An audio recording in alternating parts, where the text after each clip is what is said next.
Welcome to the Weekend Football Podcast. Hi, I'm Michael. I'm Leith. And I'm Ross. So today we're going to be talking about the live games again. We've got Arsenal versus Manchester United, we've got Crystal Palace versus Liverpool, Hull versus Tottenham, and Aston Villa versus Southampton. So last week's games, we didn't do quite well, Leith, when it was just us two solo. Was it bad? It was. I've forgotten. Only the Liverpool-Chelsea result we got right. We didn't even get the score. What did we have? 2-0? I think we didn't think Liverpool would score, did we? Or I did. I put 3-1 Chelsea. And I put 2-0. Yeah. 2-1. But I did say BTTS specials out Chelsea, which was 3-1. Did you put money on it? Yes. Good. But it was a part of accumulator. Oh, no. So hopefully everyone was on that. So yeah, I thought we won't do the scores this week because they don't quite matter anyway. Okay. Yeah, as soon as Ross, your predictions weren't in either, so we'll on defer. To the next one. Defer. Yeah. So Arsenal versus Manchester United, 5:30 on Saturday. 5:30 on Saturday. Sky Sports. Sky Sports. Let's tell people where it is. Yep. Well, It's tell Ofcom. I don't think either of these teams are doing terribly well at the moment. 6th and 7th in the league. Out of form.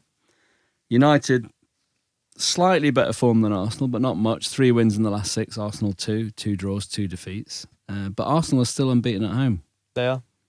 And that may well, they may well hold that against for this game, where I think both teams would be happy for a point each. To be honest, Yeah, United still yet to win a away game this season. this season. It looks like Not they're ever. both settled for a point in this one. Obviously, United's got a lengthy injury list at the moment. As you said, Arsenal undefeated in 23 home matches in the Premier League. But United do just seem to have a mental edge or something over Arsenal. They haven't lost in 6 games. But What, head-to-head, you mean? Yeah. Yeah. I think they won 4 of those. Arsenal have only won one of the last 11 head-to-heads. Is it relevant? I don't. Both 2 different squads, aren't they? They are, but Yeah, Arsenal haven't played well either, have they? Both teams are probably complacent of not playing well of late. But the performance of Welbeck and Wilshere was quite promising for England. Hopefully they'll put in another performance against Scotland. will they do the same for their club?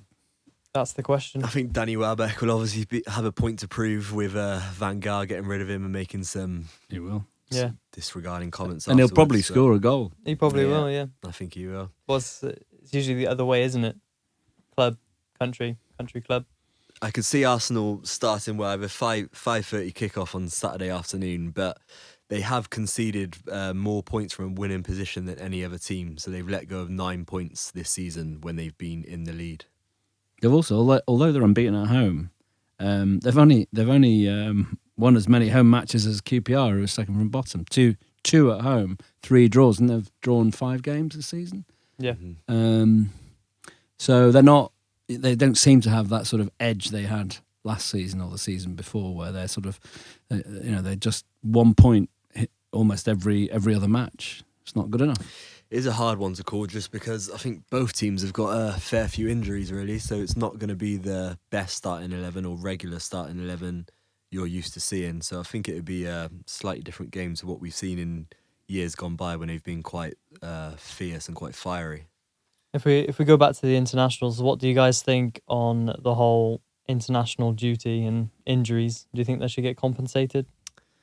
Not really. I think if you get called up to your country, it is an honour. And you want to represent your country. Obviously, there's a different perspective from the club side of things. I think this week Mourinho said Costa and Fabregas were injured. How true that is, we don't really know. The whole But Irish players with Everton as well. Exactly. So obviously, I think fans are changing their perspective on it. I think club is becoming maybe more important than the country's Should results.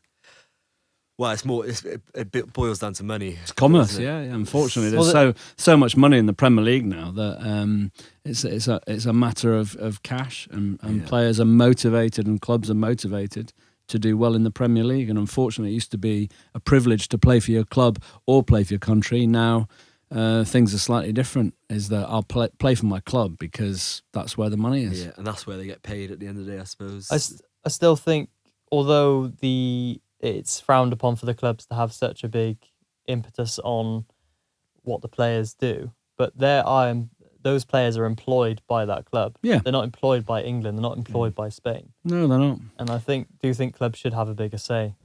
I think there should be. I think in rugby they carry on with the international fix. They carry on with the league fixtures. Sorry, whilst the internationals are on. I think that would help improve the league and test the strength of your squad.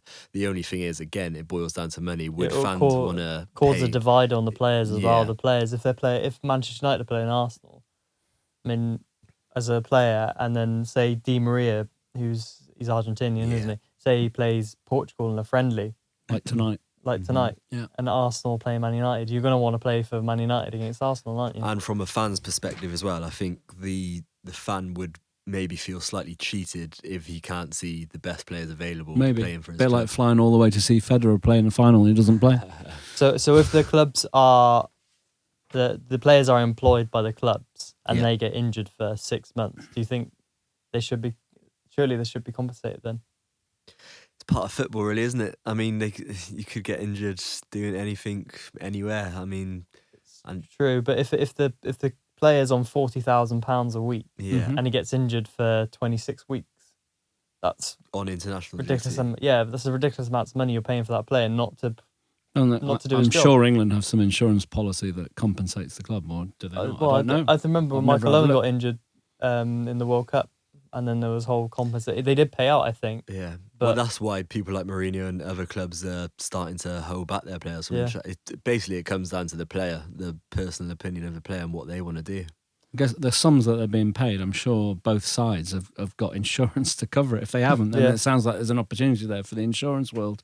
That's true. Yeah. But if you say Burnley and Danny Ings gets injured on the England international duty, who's their effectively main their man, main yeah. striker, and he gets injured for the rest of the season, and they get relegated.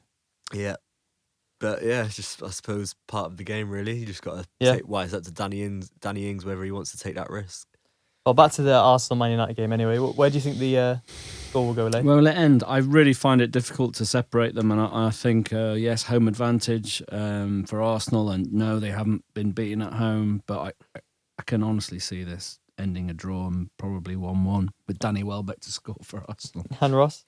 Yeah, same. I can't look past a draw, really. Arsenal, undefeated, but not too convincing, really. And I think United would settle for a point with the injury list they've got at the moment. I think United would settle for a point, but I'm going to go for an Arsenal home win. And bets?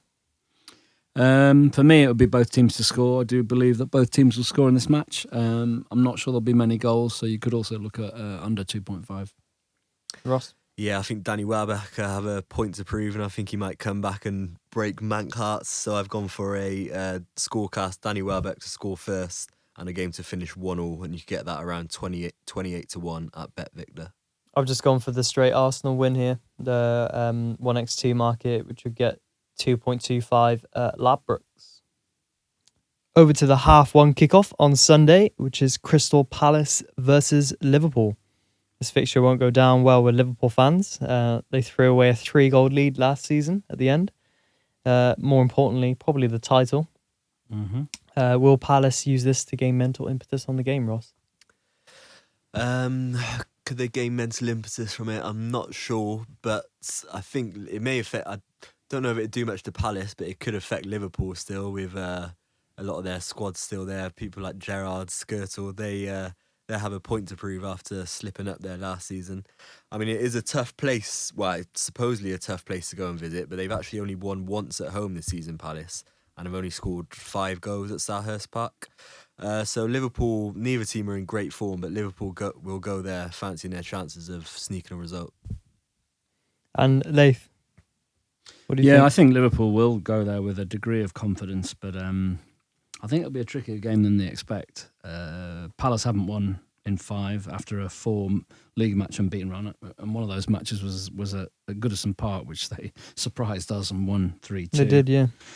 My concern about Liverpool is they've only scored 1 goal in their last 3, which was against Chelsea. They failed to score against Newcastle, losing 1-0, and they failed to score at home to Hull, who, not the strongest side, not the strongest travelling side in the Premier League.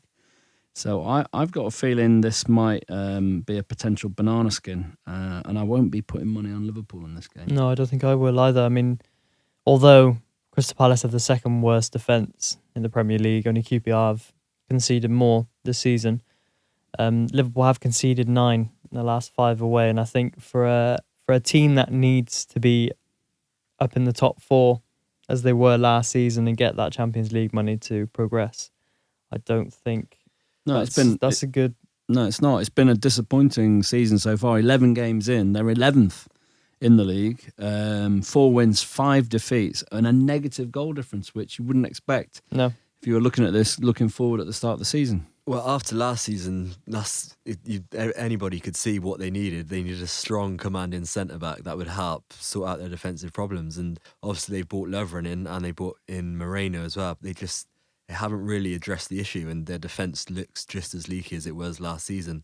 In regards to their strike rate, I think Rodgers has kept faith in Balotelli, whether that's it doesn't seem to be proving the right decision. Probably for too long. Yeah, exactly. But he is now, looks like he may miss this weekend's game with, I think he picked up a hamstring injury. So that could be a blessing in disguise. Barini may come in, Lambert may come in. But something had to change, and it's about time it did, really, up front. Yeah, I mean, Sturridge is still injured, isn't he? So the goals have got to come from somewhere. I mean, there's a lot of pressure on Sterling at the moment for him to perform. A 19-year-old to try and carry that tired 19-year-old type of club. Well. He's a great player, but I think he needs a bit more help around him, and someone else as an option to score goals.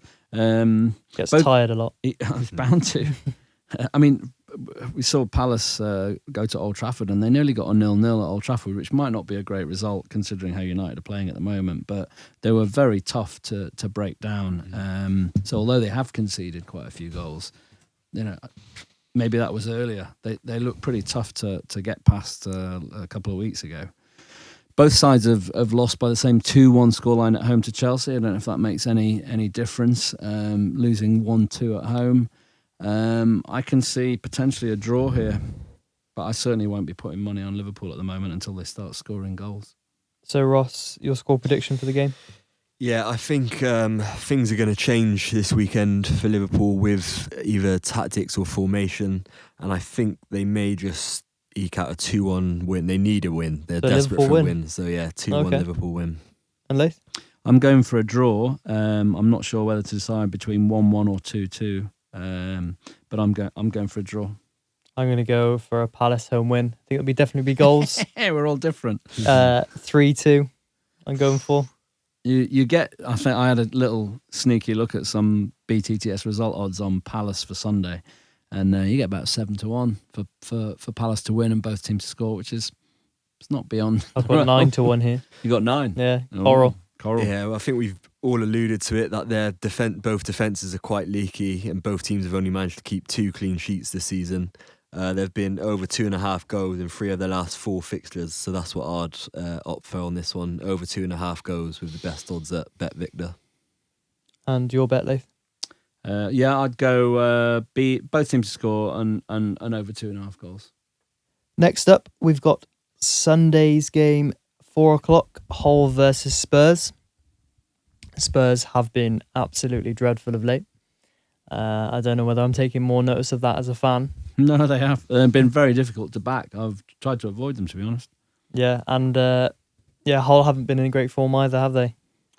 They've not, but they've got a few surprise results recently, like their 0-0 at Anfield. I'm surprised they put 2 goals past City, even though they were playing at home. And then again, they drew at Arsenal. So, they're not in great form, but they've got a few decent points here and there, and put a few goals past teams you wouldn't expect them to. Yeah, and Ross, where do you think that will end up? Yeah, I just think, as alluded to there, neither team are in great form, but Hull just don't seem to have many goals in them at the moment. They've not got a great head-to-head record against Tottenham either. In their last 5 games, they've drawn 2 and lost 3. So I just can't see past. I think Tottenham, again, it'll be a close game, but I think Tottenham will edge it.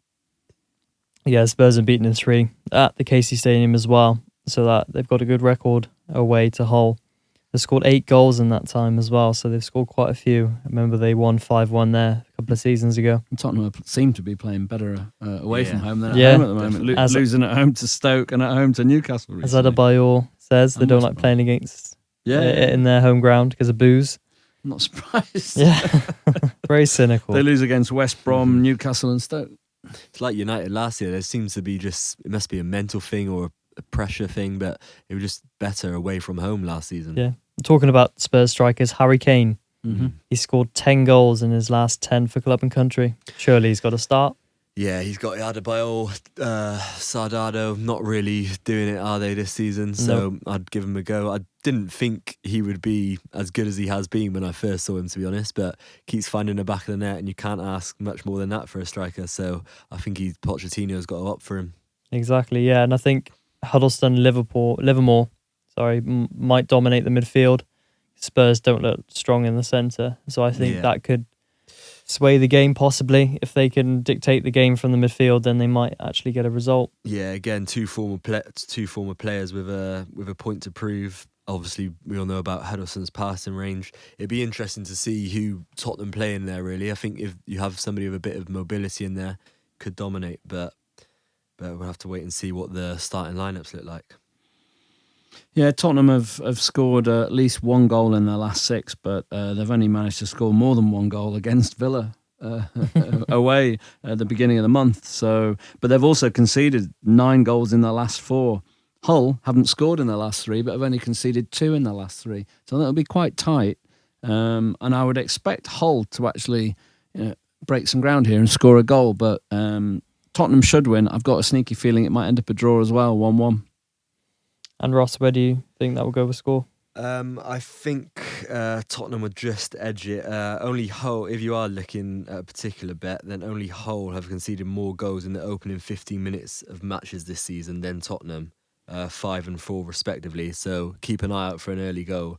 But I think Tottenham will edge it 1-0 just because Hull aren't scoring.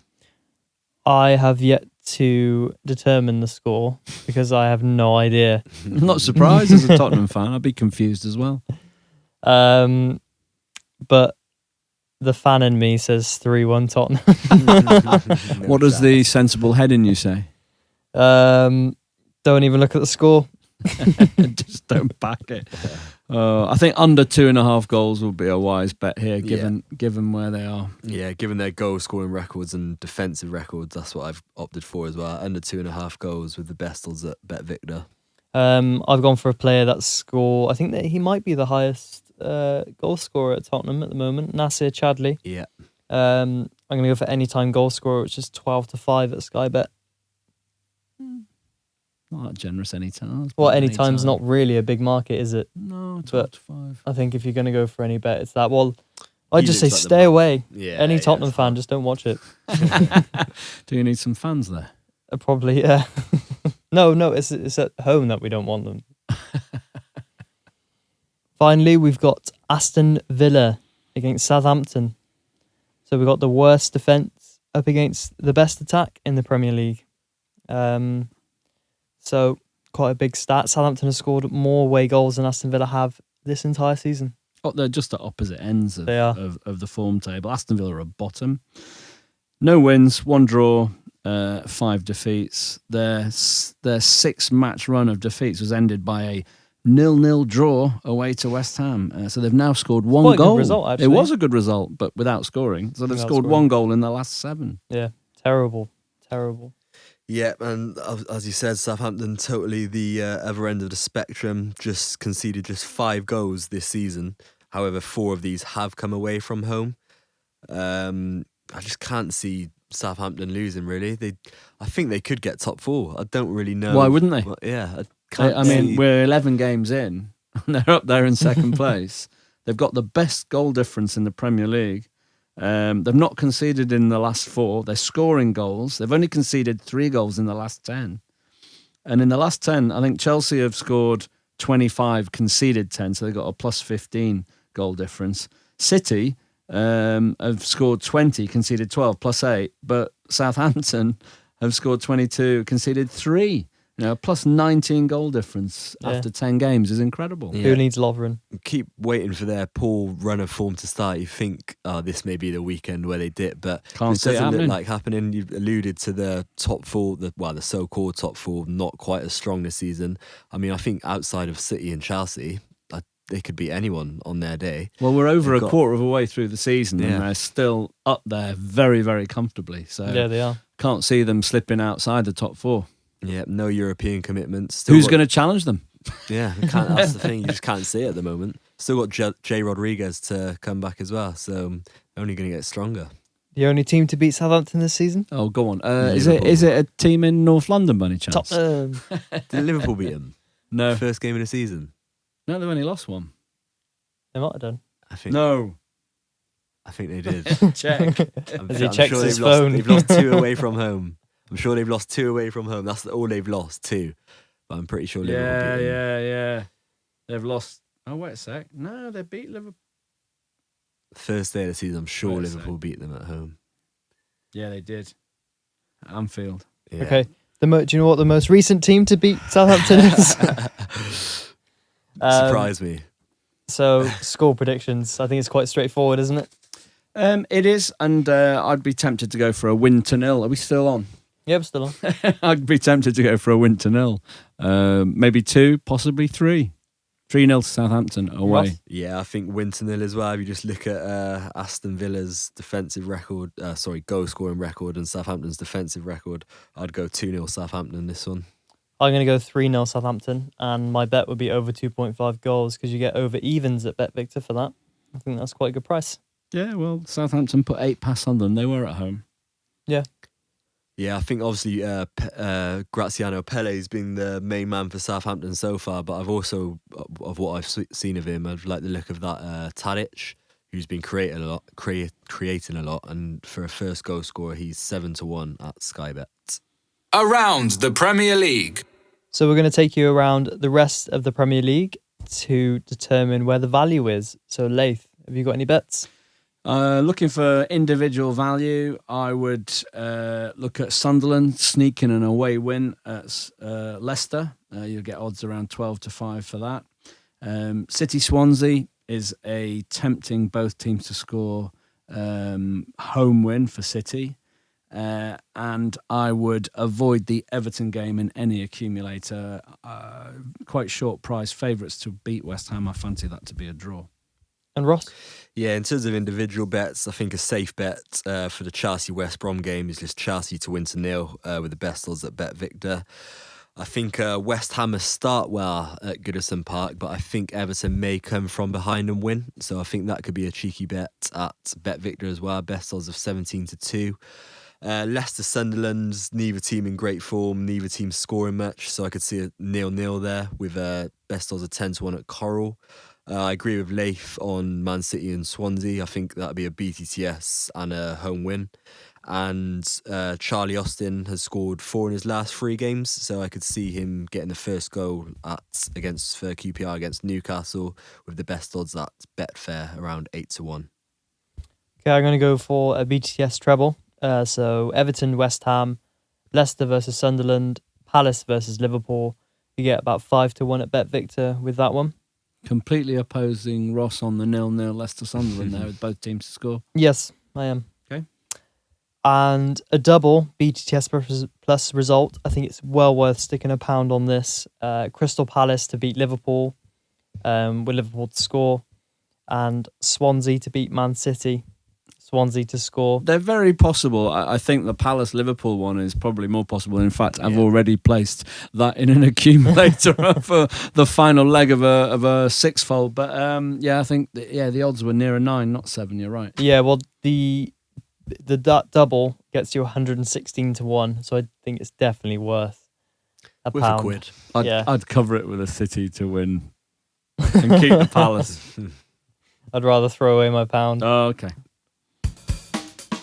So thanks for listening.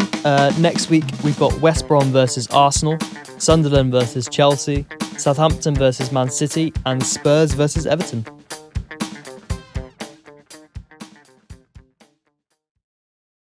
Download the Football Coupon app on iPhone and Android for best odds, bet tracking, live Opta data, and score forecasts.